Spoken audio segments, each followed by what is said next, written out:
পণ্ডিত রবিশঙ্কর সম্পর্কে অনেকেরই জানা। পণ্ডিত রবিশঙ্করকে কে না চেনে? তিনি ছিলেন একজন বিখ্যাত সুরকার এবং ভারতীয় সঙ্গীত শাস্ত্রের একজন বিখ্যাত জনপ্রিয় সেতার বাদক, তাই তো?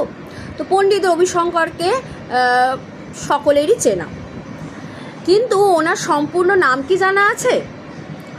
ওনার সম্পূর্ণ নাম হলো রবীন্দ্র শঙ্কর চৌধুরী।